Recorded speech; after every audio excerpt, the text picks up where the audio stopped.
martin pêcheur, c'est vrai que ça fait partie des oiseaux les plus, enfin, peut-être pas les plus photographiés, mais des oiseaux très très très photographiés.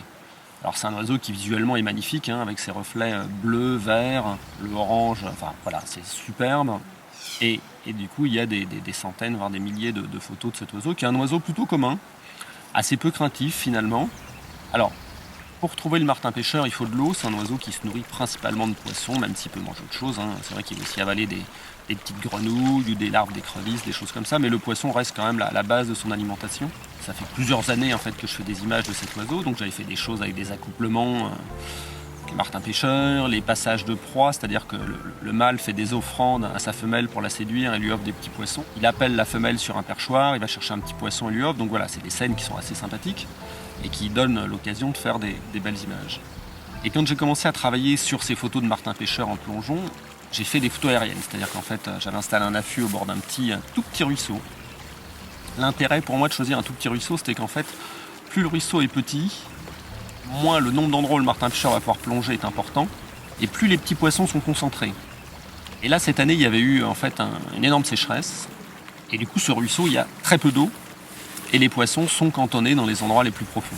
Du coup, je me suis placé, j'avais repéré qu'un martin pêcheur venait là régulièrement, j'ai installé un affût qui a été très bien accepté. C'est vrai que les martins pêcheurs sont des oiseaux finalement assez peu regardants sur un nouvel élément dans leur décor, donc là, l'affût, c'était un peu quelque chose qui n'a pas du tout dérangé. Et j'ai réussi à capturer des photos, on voit le martin pêcheur qui plonge dans l'eau, alors ça va très très vite, donc il faut une vitesse très rapide. En fait, un martin pêcheur, entre le moment où il quitte son perchoir, il plonge, il attrape le poisson, il remonte, il se met sur le perchoir, il y a moins de 2 secondes. Donc on imagine bien que ça va très très vite. Donc j'ai commencé à travailler comme ça, j'ai réussi à avoir des résultats qui me plaisaient, et puis je me suis dit, mais ce qui serait vraiment génial, c'est de photographier le martin pêcheur sous l'eau.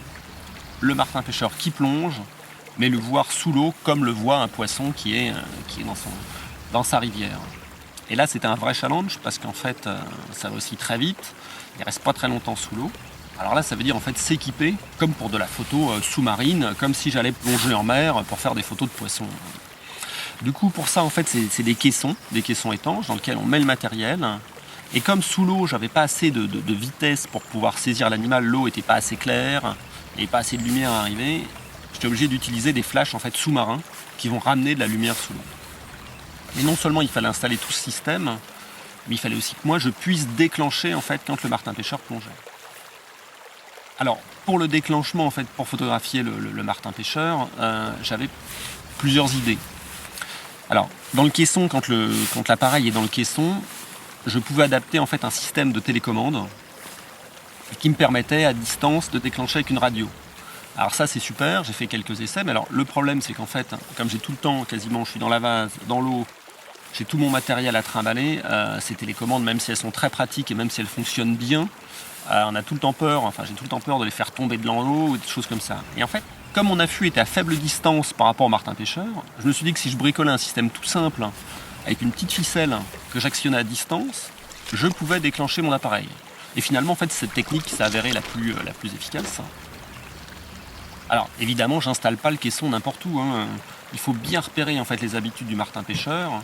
Et en l'occurrence, j'avais repéré une petite vasque dans ce petit ruisseau où se tenaient en fait des petits poissons et où le martin pêcheur venait plonger régulièrement. Pour faire des photos sous l'eau, on utilise souvent des focales très larges, des très grands angles. Mais le martin pêcheur, il fait à peu près la taille d'un merle, c'est un petit oiseau, voilà, un tout petit merle même, je dirais. C'est un petit oiseau, donc si on décide de le faire avec un très grand angle, il faut qu'il plonge très près de l'appareil. C'est-à-dire qu'en fait, il plonge à 15, 20, 30 cm de mon objectif. Il fallait que j'installe le caisson sous l'eau. Mais le caisson, je le mets fixe. C'est-à-dire que je ne le déplace pas, je ne suis pas à côté, je suis à distance moi, pour mon déclenchement. Donc c'est important en fait de le placer de façon stratégique et vraiment pile poil. C'est quasiment, ça se joue au centimètre. L'essentiel en fait quand on déclenche à distance un appareil photo, c'est de savoir précisément où va se positionner l'animal. Et ça en fait c'est possible, ça l'était en tout cas possible dans le cas de ce martin pêcheur, parce que j'ai passé énormément de temps avant à faire des affûts sur ce petit ruisseau, et je connaissais les habitudes de ce martin pêcheur précis qui venait plonger dans ce petit trou d'eau. Une fois que mon installation est en place et que je suis dans l'affût, j'attends.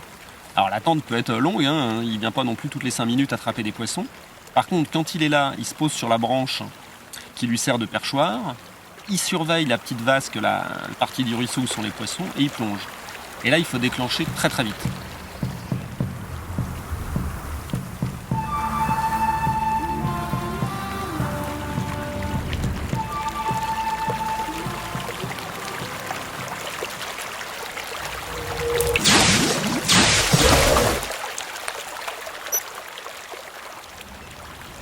c'est rigolo parce que quand je parle, j'entends un oiseau qui passe et qui crie. C'est une grande aigrette en fait, qui elle aussi est un oiseau qui vit au bord de l'eau et qui se nourrit de poissons.